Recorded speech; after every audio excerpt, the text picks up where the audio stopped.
तैत्तिरीय उपनिषद में ब्रह्म आनंदवल्ली प्रथम अनुवाक ब्रह्म आनंदवल्ली का शांति पाठ। वह परमात्मा हम आचार्य और शिष्य दोनों के साथ साथ रक्षा करे, हम दोनों का साथ साथ पालन करें, हम साथ साथ वीर्य लाभ करें, हमारा अध्ययन किया हुआ तेजस्वी हो और हम परस्पर द्वेष नहीं करें, तीनों प्रकार के प्रतिबंधों की शांति हो। ओम शांति शांति शांति। सहनावतु वह ब्रह्म हम आचार्य और शिष्य दोनों के साथ साथ ही रक्षा करें और हमारा साथ साथ भरण अर्थात पालन करें, हम साथ साथ वीर्य यानी विद्या जनित सामर्थ्य संपादन करें, हम दोनों तेजस्वियों का अध्ययन किया हुआ तेजस्वी सम्यक प्रकार से अध्ययन किया हुआ अर्थात अर्थ ज्ञान के योग्य हो, तथा हम विद्वेष नहीं करें। विद्या ग्रहण के कारण शिष्य अथवा आचार्य का परमादकृत अन्याय से द्वेष हो सकता है, उसकी शांति के लिए माँ विद्वेषा वही ऐसी कामना की गई है। तात्पर्य ये कि हम एक दूसरे के विद्वेष को प्राप्त ना हों। शांति शांति शांति। इस प्रकार 3 बार शांति शब्द उच्चारण करने का प्रयोजन पहले कहा जा चुका है। यह शांति पाठ आगे कही जाने वाली विद्या के विघ्नों की शांति के लिए है। इसके द्वारा निर्विघ्नता पूर्वक आत्म विद्या की प्राप्ति की कामना की गई है, क्योंकि वही परम श्रेय का भी मूल कारण है।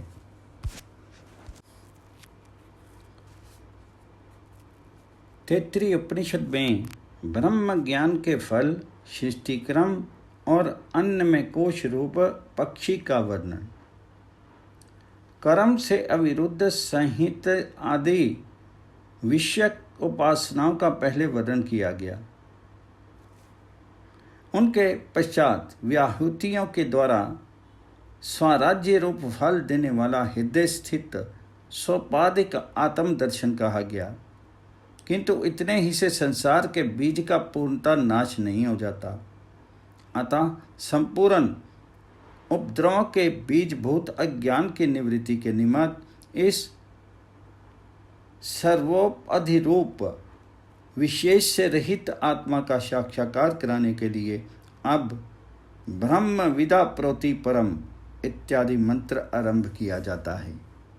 इस ब्रह्म विद्या का प्रयोजन अविद्या की निवृत्ति है, उससे संसार का आत्यंतिक अभाव होता है। यही बात ब्रह्मवेता किसी से नहीं डरता इत्यादि वाक्य से श्रुति आगे कहेगी भी।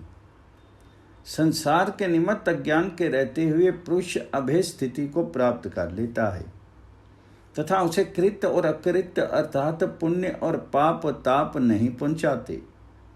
ऐसा मानना सर्था अयुक्त है। इससे जाना जाता है कि इस सर्वात्मक ब्रह्म विषयक विज्ञान से ही संसार का आत्यंतिक अभाव होता है।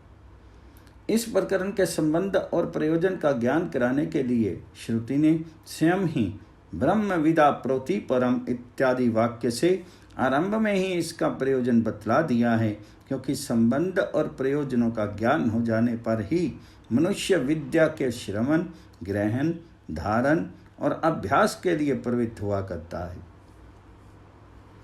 श्रोतव्यो, मंतव्यो, निध्यासितव्य इत्यादि दूसरी श्रुतियों से ये भी निश्चय होता ही है कि विद्या का फल श्रवण आदि पूर्वक होता है। ब्रह्मवेता परमात्मा को प्राप्त कर लेता है, इसके विषय में ये श्रुति कही गई है। ब्रह्म सत्य, ज्ञान और अनंत है।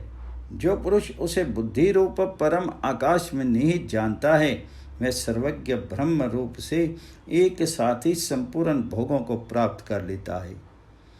इस आत्मा से ही आकाश उत्पन्न हुआ, आकाश से वायु, वायु से अग्नि, अग्नि से जल, जल से पृथ्वी, पृथ्वी से औषधियाँ, औषधियों से अन्न और अन्न से पुरुष उत्पन्न हुआ।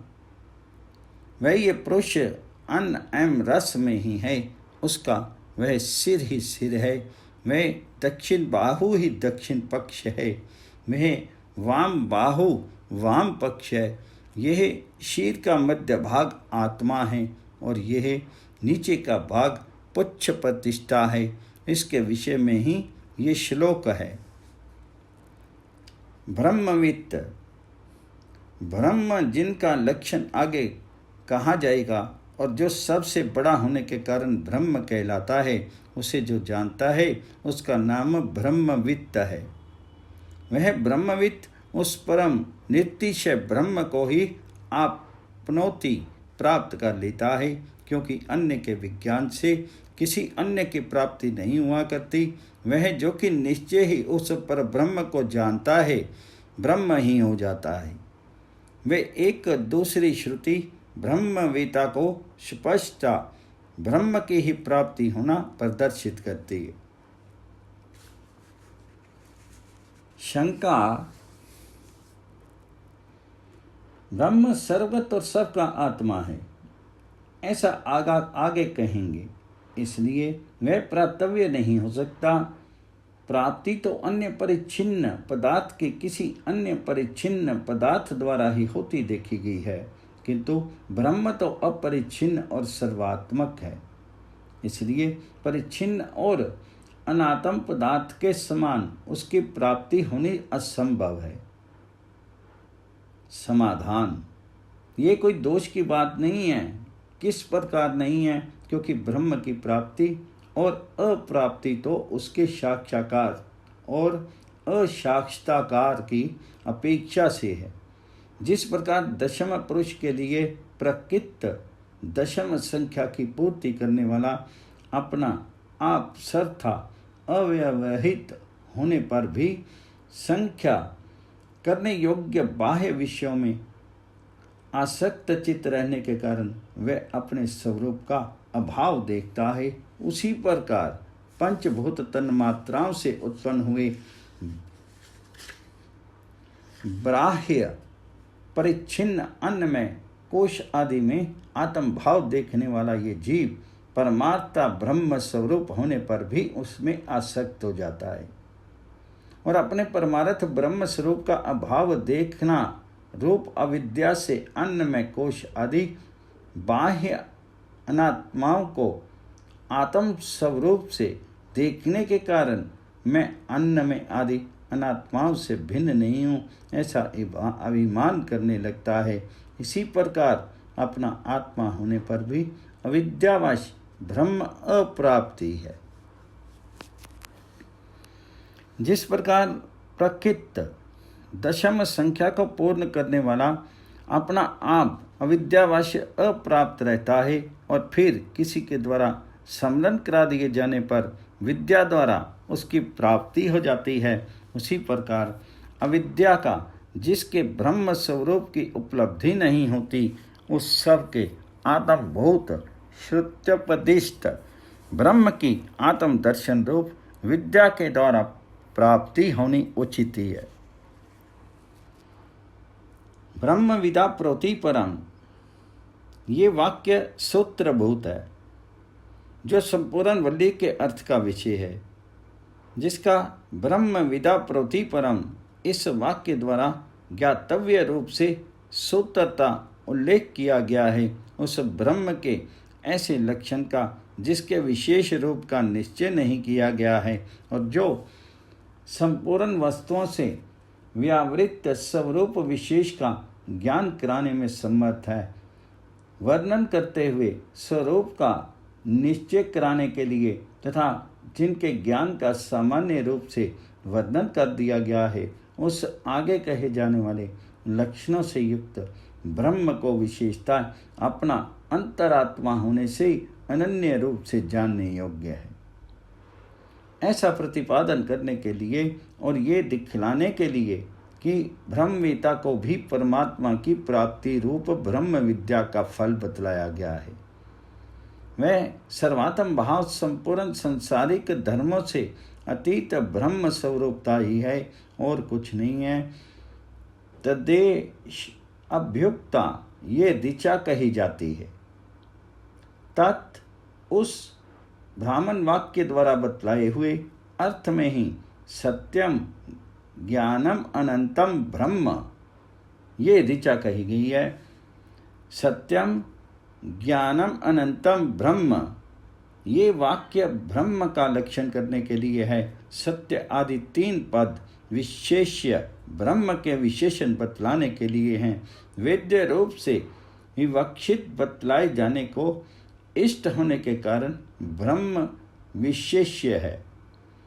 क्योंकि ब्रह्म प्रधानता वैद्य रूप से ज्ञान के विषय रूप से विवेक्षित है, इसलिए उसे विशेष्य समझना चाहिए। अतः इस विशेषण विशेष्य भाव के कारण एक ही विभक्ति वाले सत्य आदि तीनों पद समान अधिकरण हैं। सत्य आदि 3 विशेषणों से विशेषित होने वाला ब्रह्म अन्य विशेष्यों से पृथक रूप से निश्चय किया जाता है, जिसका अन्य पदार्थों से पृथक रूप से निश्चय किया गया है, उसका इसी प्रकार ज्ञान हुआ करता है। जैसे लोक में नील विशाल और सुगंधित कमल, ऐसा कह करके ऐसा कमल का अन्य कमलों से पृथक रूप से निश्चय किया जाता है। शंका अन्य विशेषणों का व्यावर्तन करने पर ही कोई विशेष विशेषित हुआ करता है। जैसे नीला अथवा लाल कमल, जिस समय अनेक द्रव्य एक ही जाति के और अनेक विशेषणों की योग्यता वाले होते हैं, तभी विशेषणों की सार्थकता होती है। एक ही वस्तु में किसी अन्य विशेषण का संबंध ना हो सकने के कारण विशेषण की सार्थकता नहीं होती। जिस प्रकार ये सूर्य एक है, उसी प्रकार ब्रह्म भी एक ही है, उसके सिवा अन्य ब्रह्म है ही नहीं, जिनसे कि नील कमल के समान उसकी विशेषता बतलाई जाए। समाधान, ऐसा कहना ठीक नहीं है, क्योंकि वे विशेषण लक्ष्य के लिए हैं। अब इस सूत्र रूप वाक्य को ही व्याख्या करते हैं। ये दोष नहीं हो सकता। क्यों नहीं हो सकता? क्योंकि ये विशेषण लक्षण नाथ प्रधान केवल विशेषण प्रधान ही नहीं है, किंतु लक्षण लक्ष्य तथा विशेषण विशेष्य में विशेषता अंतर क्या है सो बतलाते हैं। विशेषण तो अपने विशेष्य का उसके सजातीय पदार्थों से ही व्यावर्तन करने वाले होते हैं, किंतु लक्षण उसे सभी से व्यावृत कर देता है। जिस प्रकार अवकाश देने वाला आकाश होता है, इस वाक्य में है। यह हम पहले ही कह चुके हैं कि ये वाक्य आत्मा का लक्षण करने के लिए है। सत्य आदि शब्द परार्थ अर्थात दूसरे के लिए होने के कारण परस्पर संबंधित नहीं है, वे तो विशेष्य के लिए ही हैं। अतः उनमें से प्रत्येक विशेषण शब्द परस्पर एक दूसरे की अपेक्षा न रख करके ही सत्यम ब्रह्म, ज्ञानम ब्रह्म, अनंतम ब्रह्म, इस प्रकार ब्रह्म शब्द से संबंधित है। सत्यम जो पदार्थ जिस रूप से निश्चय किया गया है, उससे व्यभिचरित ना होने के कारण वह सत्य कहलाता है। जो पदार्थ जिस रूप से निश्चित किया गया है, उस रूप से व्यभिचरित होने पर वह मिथ्या कहा जाता है। इसलिए विकार मिथ्या है। विकार केवल वाणी से आरंभ होने वाला और नाम मात्र है, बस मृत का ही सत्य है। इस प्रकार निश्चय किया जाने के कारण सत्य ही सत्य है। अतः सत्यम ब्रह्म ये वाक्य ब्रह्म को विकार मात्र से निवृत्त करता है।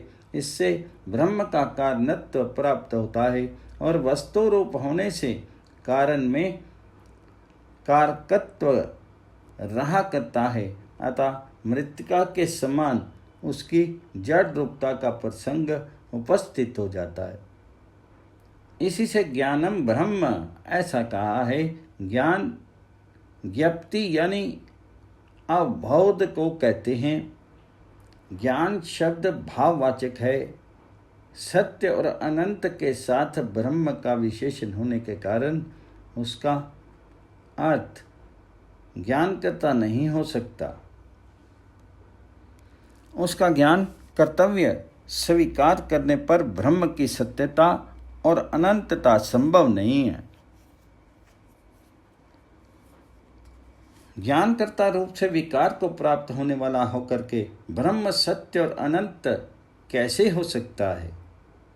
जो किसी से भी विभक्त नहीं होता वही अनंत हो सकता है। ज्ञानकर्ता होने पर तो वह ज्ञेय और ज्ञान से विभक्त होगा, इसलिए उसकी अनंतता सिद्ध नहीं हो सकेगी। जहाँ किसी दूसरे को नहीं जानता वह भूमा है, और जहाँ किसी दूसरे को जानता है वह अल्प है। इस एक दूसरी श्रुति से यही सिद्ध होता है। इस श्रुति में दूसरे को नहीं जानता, इस प्रकार विशेष का प्रतिषेध होने के कारण वह स्वयं अपने को ही जानता है। ऐसी यदि कोई शंका करे तो ठीक नहीं, क्योंकि ये वाक्य भूमा के लक्षण का विधान करने में प्रवृत्त है। यत्र न अन्य तपश्यति इत्यादि वाक्य भूमा के लक्षण का विधान करने में तत्पर है। अन्य अन्य को देखता है। इस लोक प्रसिद्ध वस्तु स्थिति को स्वीकार कर जहाँ ऐसा नहीं है वह भूमा है। इस प्रकार उसके द्वारा भूमा के स्वरूप का बोध कराया जाता है। अन्य शब्द का ग्रहण तो यथा प्राप्त द्वैत का प्रतिषेध करने के लिए है। अतः यह वाक्य अपने में क्रिया का अस्तित्व प्रतिपादन करने के लिए नहीं है। और स्वातम में तो भेद का अभाव होने के कारण उसका विज्ञान होना संभव ही नहीं। आत्मा का विज्ञत्व स्वीकार करने पर तो ज्ञाता के अभाव का प्रसंग उपस्थित हो जाता है, क्योंकि वह तो विज्ञेय रूप से ही विनियुक्त प्रयुक्त हो चुका है। अब उसे ज्ञाता कैसे माना जाए? शंका, एक ही आत्मा ज्ञेय और ज्ञाता दोनों प्रकार से हो सकता है, ऐसा माने तो समाधान नहीं। वह अंश रहित होने के कारण एक साथ उभय रूप नहीं हो सकता। निर्व्ययी ब्रह्म का एक साथ ज्ञेय और ज्ञाता होना संभव नहीं है। इसके सिवा यदि आत्मा घट आदि के समान विज्ञेय हो तो ज्ञान के उपदेश की व्यर्थता हो जाएगी। जो वस्तु घट आदि के समान प्रसिद्ध है उसके ज्ञान का उपदेश सार्थक नहीं हो सकता। अतः उसका ज्ञातृत्व मानने पर उसकी अनंतता नहीं रह सकती। ज्ञान कर्तव्य आदि विशेष से युक्त होने पर उसका सन्मात्रता भी संभव नहीं है और वह सत्य है। इस एक अन्य श्रुति से उसका सत्य रूप होना ही सन्मात्रव है। अतः सत्य और अनंत शब्दों के साथ विशेषण रूप से ज्ञान शब्द का प्रयोग किया जाने के कारण वह भाववाचक है। अतः ज्ञानम ब्रह्म इस विशेषण का उसके कर्तव्य आदि कारकों की निवृत्ति के लिए तथा मृतिका आदि के समान उसकी जड़ रूपता की निवृत्ति के लिए प्रयोग किया जाता है। ज्ञानम ब्रह्म ऐसा कहने से ब्रह्म का अंतवत्व प्राप्त होता है, क्योंकि लौकिक ज्ञान अंतवान ही देखा गया है, अतः उसकी निवृत्ति के लिए अनंततम ऐसा कहा है।